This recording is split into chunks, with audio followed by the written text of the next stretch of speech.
A difficult afternoon, difficult race. We heard the radio communications. In the end, it was a second and a half to Kimi. Do you think, with different decisions being made, you could have caught him today, maybe swap you earlier, maybe not swap you at all? It's a difficult situation. I think I unfortunately will go for the boring answer, and I'm not going to comment too much here. It's obvious today was not the way we want to manage a race. We'll discuss internally in order to make better decisions. There's no bad feelings for Lewis, absolutely not. It's just that as a team we need to do better, and today was a proof of that.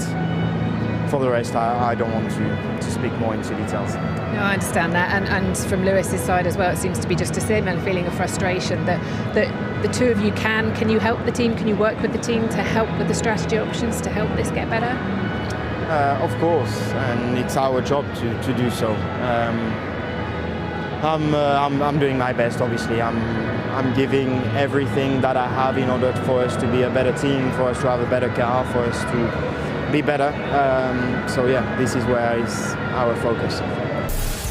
Hi Lewis. It's not often you're the last driver in the pen here now, so it shows you've been talking quite a lot tonight. So tell me what you've been talking quite a lot in your answers this evening. So, so tell me. What do you want to get out of me? Well, this is it. This is why I like it when you're in a chatty mood. So tell us, what have you discovered today? We know we heard the radio and the strategy calls and decisions and things. What means that you're happy to chat tonight? What have you learned today? Well, firstly, I really enjoyed the race. If I'm honest, it was difficult. I knew it was going to be difficult today, starting from 12th. We're not where we want to be. We're lacking clearly a lot of pace. We've lost some performance over the past certain races, and we know where it is, and we're just waiting for a fix to regain some of it. So for us to be at the back of the top 10 is it's definitely not easy for the whole team. But yeah, once I got past the Haas, then I got onto the soft medium tire. I was feeling really optimistic. The car was like coming back alive, and I was really thinking I was potential to catch the guys. Wish we had a safety car, but that never came. But then obviously I lost a lot of time behind Charles, and in that moment for sure I was like, come on, like let's make a decision really quick, let's not waste time. And I'm sure people didn't like certain comments, but I mean it was just, you got to understand it's frustrating. People say way worse things than I say, so it was more sarcastic than anything, and I'm not frustrated now. I just we'll work internally. We have discussions and we'll keep pushing. Is it part of your job and Charles's job to help them sort of sharpen up these strategy decisions, these strategy calls, because the going backwards and forwards seem to affect both of your races? Yeah, I think, it was the same when I was at Mercedes. They don't want to upset one driver over the other. You saw when I was in China, the way my mind works, I'm clearly holding the other car up. And of course, personally, I don't want to lose that place, but if it means the team can get further ahead, I want that for the team. So that's why I decided to let Charles pass in China, for example.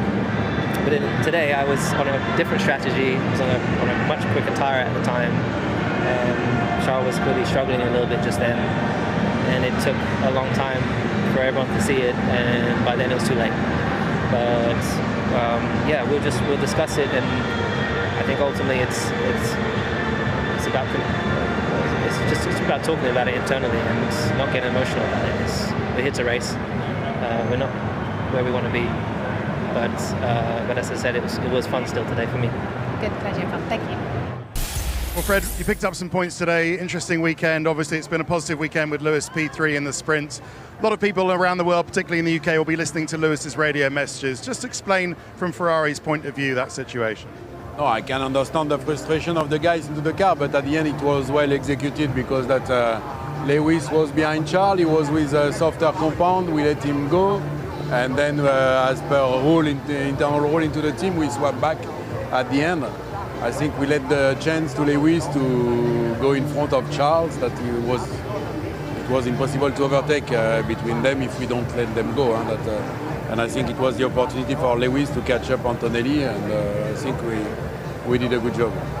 Maybe there was a perception from Lewis of a delay and decisions could have been made quicker? Yeah, for sure, but you need to understand in this situation if you are faster than the car in front of you because you have the DRS, or if you have the pace. And we took 1 lap to take a decision and then 1 lap to apply the decision. It's not that we spend the afternoon. All right, and just sum it up. I mean, Lewis, he was talking about where the car is lacking at the moment. Moving to Imola, your home, one of your 2 home races, of course. Where do you feel the car is? Are you far off, or on the right circumstances, are you closer than it might seem? Depend of the reference. If you consider the reference is Red Bull and Mercedes, I think we are in the ballpark, and we can fight with them if we are a better starting position. If you consider the reference is McLaren, today it was a bit more difficult. Okay, we'll see you in Imola. Thank you. Lewis Hamilton's historic move to Ferrari for the 2025 Formula One season captured the imagination of fans worldwide. It represented a new chapter for the 7-time world champion and the Scuderia, a partnership fueled by the hope of ending Ferrari's title drought and adding a final crowning achievement to Hamilton's legendary career. However, reality has proven far tougher than the romantic narrative many had envisioned. As the first handful of races have shown, Hamilton's transition has been rocky, with deeper technical issues within the SF25 emerging as a significant stumbling block. The early signs of struggle were evident from the first race weekend. Hamilton, who spent over a decade at Mercedes, has faced a steep learning curve adapting to the Ferrari machinery. But it's not just about personal adjustment. The SF25 itself has revealed characteristics that have made extracting performance particularly tricky, especially during qualifying sessions where precision is everything. One of the major concerns with the SF25 is its extremely narrow setup window. Unlike the more forgiving cars Hamilton drove at Mercedes, the Ferrari is highly sensitive to even minor adjustments. Achieving the perfect balance has been a delicate task, with small deviations in setup leading to significant swings in performance. This sensitivity has made the car difficult to handle, especially on low-fuel qualifying runs where drivers push to the absolute limit. A key technical issue lies in the car's ground clearance behaviour. Ferrari's 2025 design aimed to maximise aerodynamic efficiency by running closer to the ground, but this approach has a major drawback. With low fuel loads during qualifying, the car becomes highly sensitive to changes in ground clearance, particularly in slower corners that demand high mechanical grip.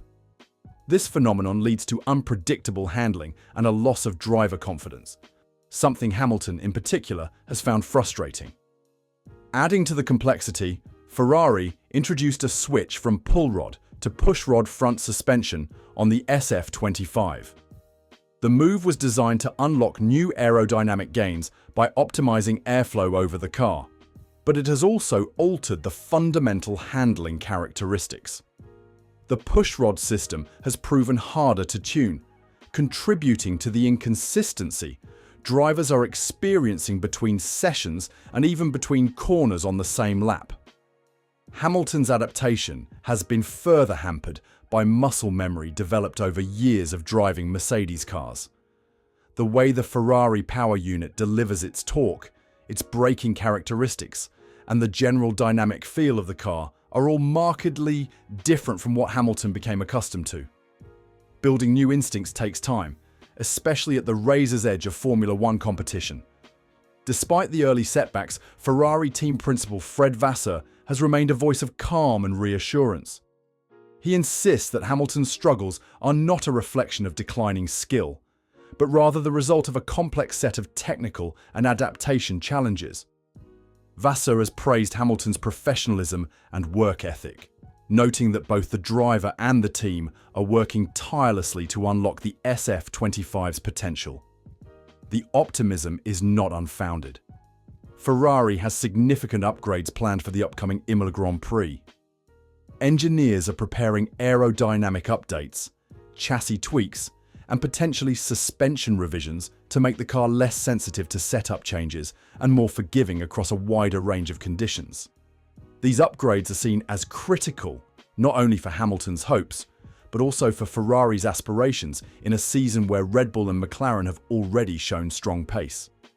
Hamilton himself has remained determined, acknowledging the tough start, but emphasizing the long-term project ahead. He has spoken candidly about the difficulties, but also expressed faith in Ferrari's ability to rally and improve.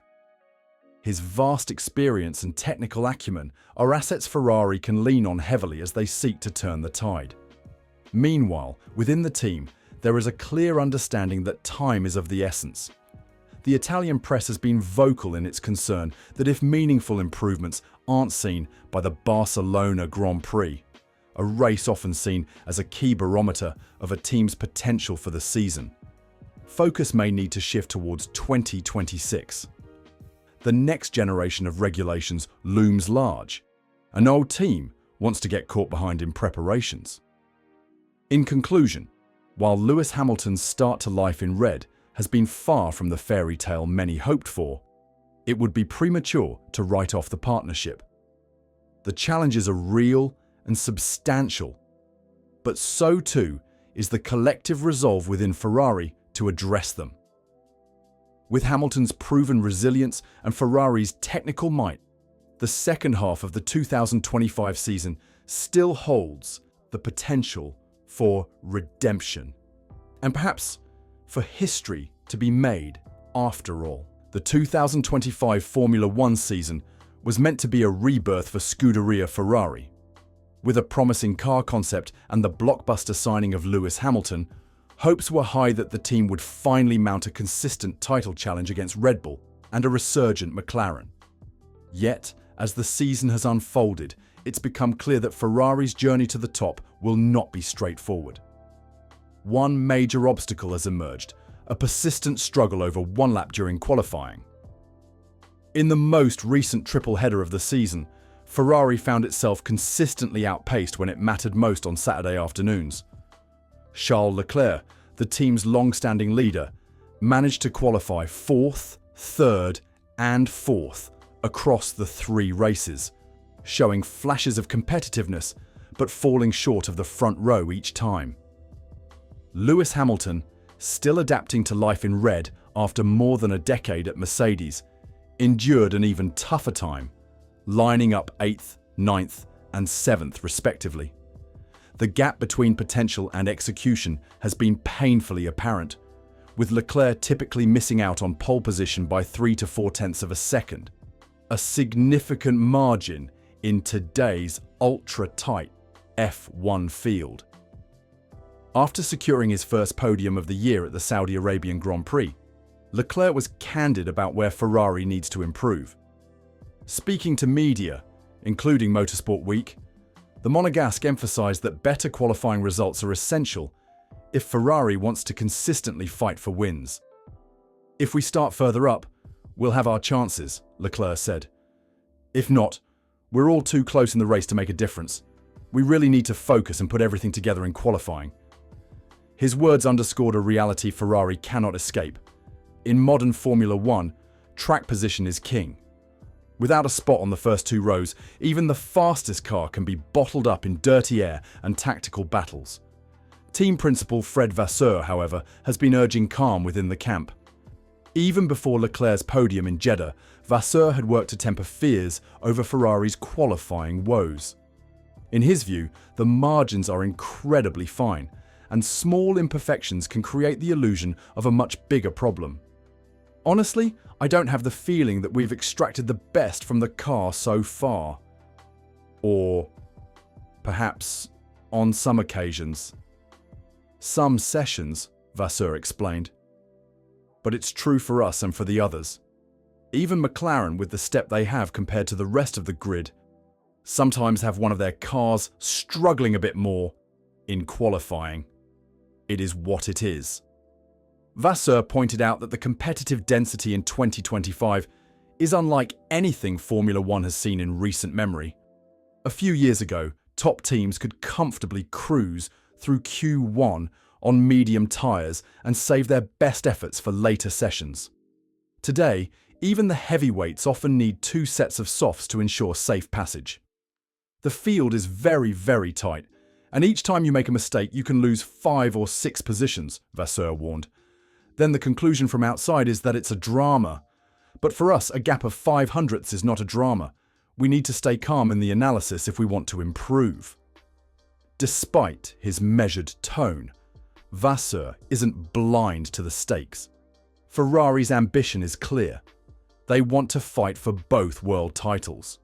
To achieve that, incremental improvements won't be enough. The team must be able to capitalize on every ounce of performance, especially during qualifying sessions where opportunities are won and lost by tenths or even hundredths of a second.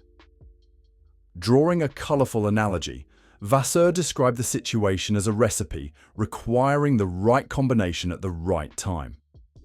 The ingredients are all there, but now it's like cooking, and you have to put the ingredients together at the right stage, he mused. After the Saudi Arabian Grand Prix, Vasseur reiterated the need for consistency if Ferrari hopes to build momentum across the season. While he was pleased with Leclerc's podium, he stressed that qualifying remains a critical area for improvement. "We missed more than 3 pesos in quali yesterday," he noted. "When you start P4, then you have dirty air, and it is more difficult. It's good, but I always see the negative side also. We have to improve qualifying, because starting from a better position could make a big difference." Ferrari's hopes for a successful 2025 season hinge on finding consistency, particularly in qualifying. Lewis Hamilton's form has dipped since his sprint win in China, largely due to poor grid positions that leave him stuck in midfield battles. Team principal Fred Vasseur acknowledges that both Hamilton and Charles Leclerc need better starting positions to unlock their race-winning potential. While Ferrari has the talent and a competitive car, execution remains the missing piece. With the championship still within reach, the team must act swiftly. Formula One doesn't offer second chances for long.